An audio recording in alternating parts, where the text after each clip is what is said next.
Unwelcome but expected, the coronavirus has hit the UK. The coronavirus is the biggest threat this country has faced for decades. From this evening, I must give the British people a very simple instruction.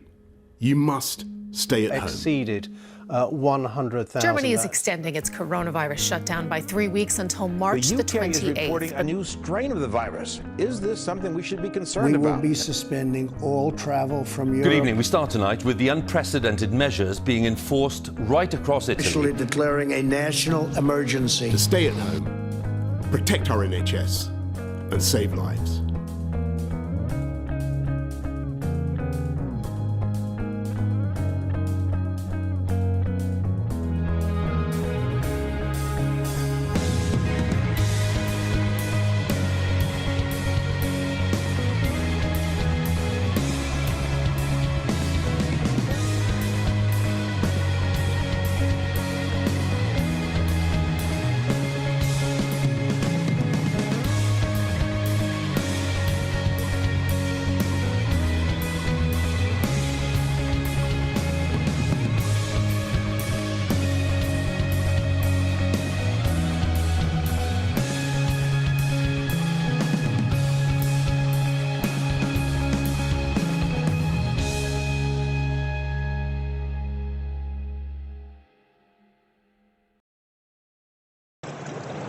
With the possibility of going on holiday or travelling to biodiversity hotspots seeming like a distant memory, there has been no better time to appreciate the wildlife right here on our doorstep. Welcome to Photography in a Pandemic.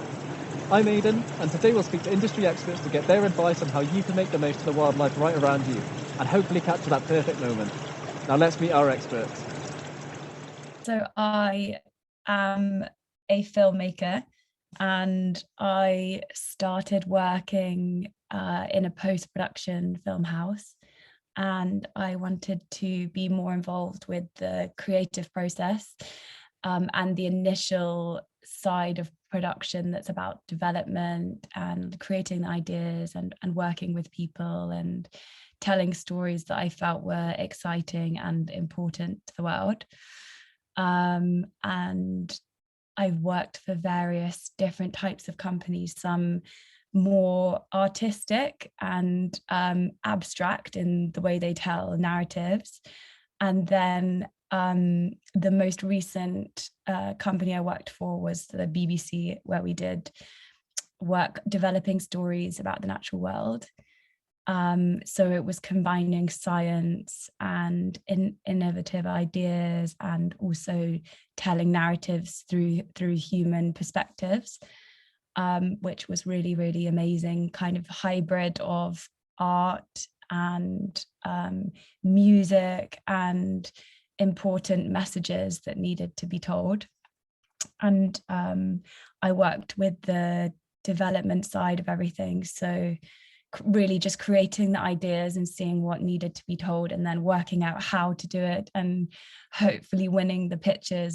My name is Gunjan Menon. I'm a conservation filmmaker from India. I make human interest stories mostly and focus on wildlife behavior and community-driven conservation stories.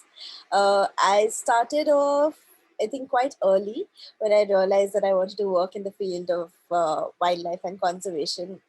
Even when I was a kid, I used to rescue baby birds and even bats around my house and help my local organizations that way. And I remember running around with my dad's old camera and trying and clicking whatever urban biodiversity I could find around my city flat. So I think when I grew up, I just merged both of these passions together and decided to pursue a full-time job in conservation filmmaking. My name's Hugh Pearson. I'm a wildlife specialised in making wildlife programs about life in the oceans. I've been doing it for about 25 years now. I got a degree in marine biology from Plymouth Poly, as it was then, and then an MSc in science communication from Imperial College. Then I worked at the BBC Natural History Unit for 17 years on productions such as The Blue Planet, the original one, Africa, Nature's Great Events. Then I left the BBC and worked at Silverback Films on a couple of productions, which was The Hunt which was a series for BBC One. And then I worked on a series called Our Planet, which was for Netflix. And I produced and directed the 2 underwater shows, the High Seas episode and Coastal Seas episode. My name's John Brown. I'm a wildlife filmmaker, cameraman. I have been freelance for about 15 years now, 20 years. My initial training was as a biologist, so I studied biology at university, but always knew from quite a young age that I wanted to make wildlife films, and have sort of somehow managed to sort of wriggle my way through into a career where that's what I do, and that's what I've done for the last sort of 25, 30 years, is make wildlife films on a pretty broad range of subjects. So some of the more recent projects have been, I shot 2 of the programs of the BBC's first Dynasty series, a film about chimpanzees and a film about tigers. I shot a lot of sequences across one of their more recent series called 7 Worlds, 1 Planet. And then previous to that, I've worked on most of the BBC's big landmark series over the sort of the last 20 years. And in addition to that, I've filmed and directed a number of natural world films, which was the BBC's sort of standalone series of authored films that was on BBC Two. Here I am in Greenwich Park, one of the many accessible royal parks in the capital. This park has woodlands, lakes, and even a wildlife centre with fallow deer. Now if, like me, you don't know anything about film and nature, getting started can be daunting. But sometimes all you need is a passion for nature. When I started watching more documentaries, there's another amazing filmmaker in India called Mike Pandey, and he's been making conservation films that have been instrumental in changing things at the policy level. So that sort of inspired, that showed me how powerful filmmaking could be. So I think that pushed me towards showing more than this just pretty pictures in the work that I do, and trying to push for actual tangible impact. There is just a huge, it's just not wanting to sound twee, it's just very good for the soul to be outdoors.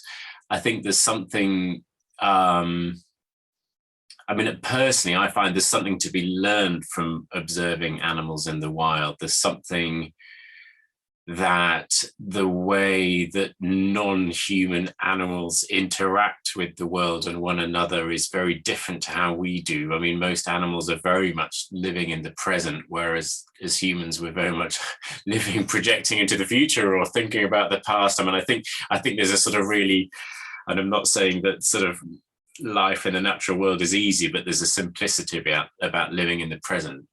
And I think on a sort of fundamental level, it's very nourishing to watch that sort of watch how non-human creatures go about life. It is very nourishing, I find. And and aside from the other benefits of just being outdoors and getting exercise and all that kind of thing, there's that broader perspective you get on the planet as a whole from being outdoors and in the wild. Wildlife photography may seem inaccessible at first. You might think you need expensive equipment or the opportunity to go to exotic places, but that's not always the case. Here are some top tips from our experts for getting started in wildlife photography. For me, I found learning photography was easier by buying an old analog camera, which isn't digital.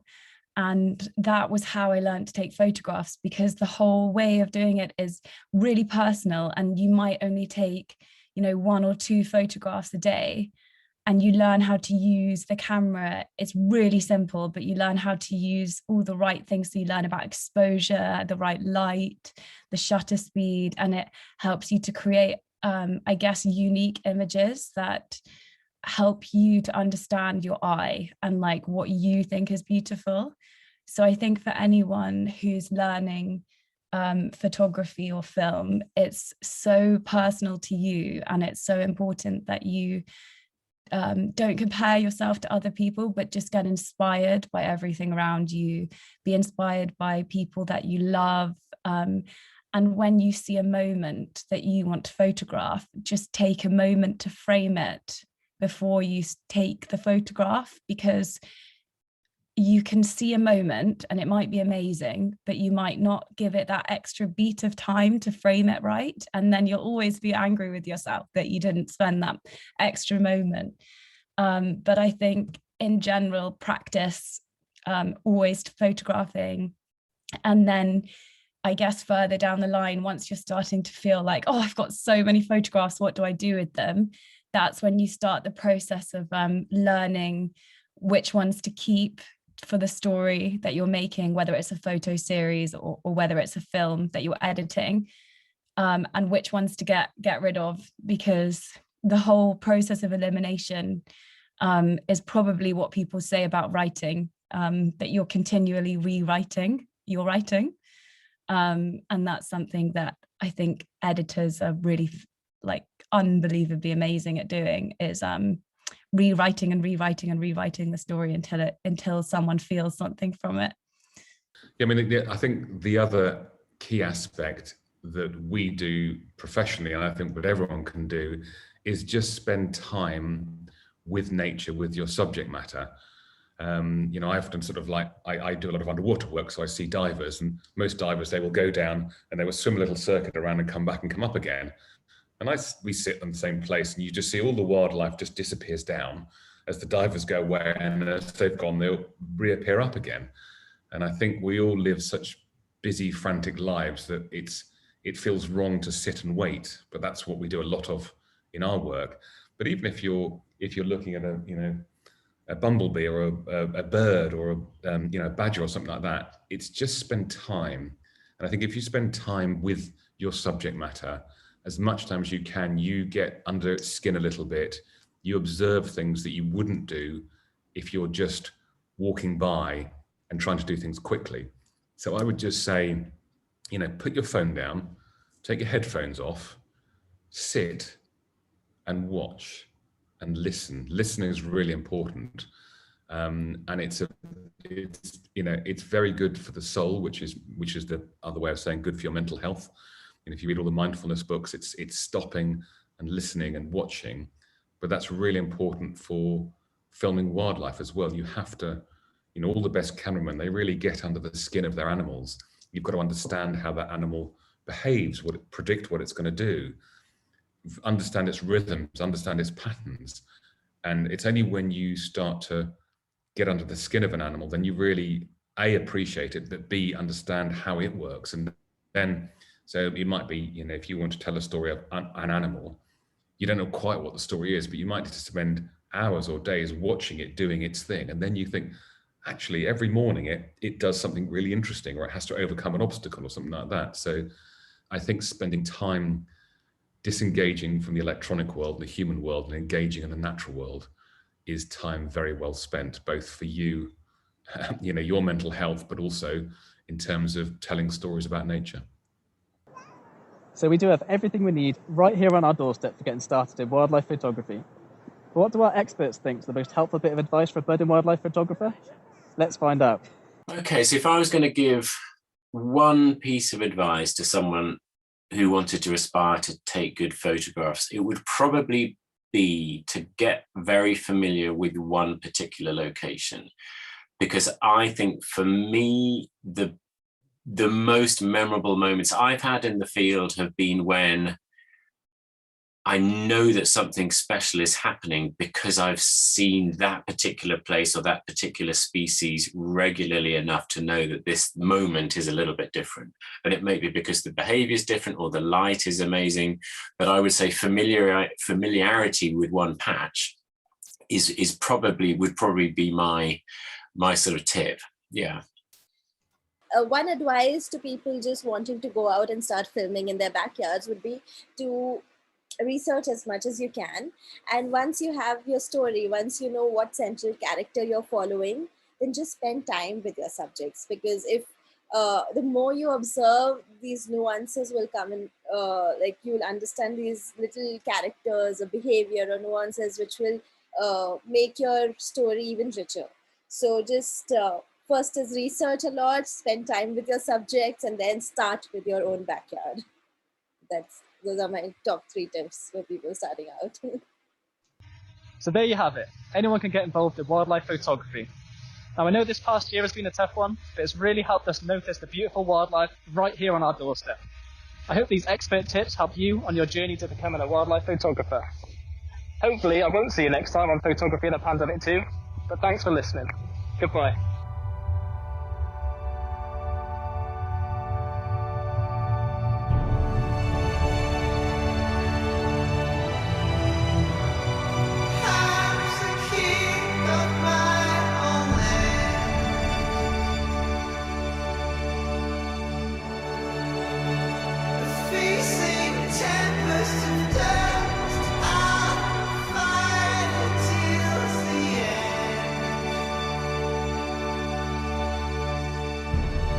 Creatures of my dream.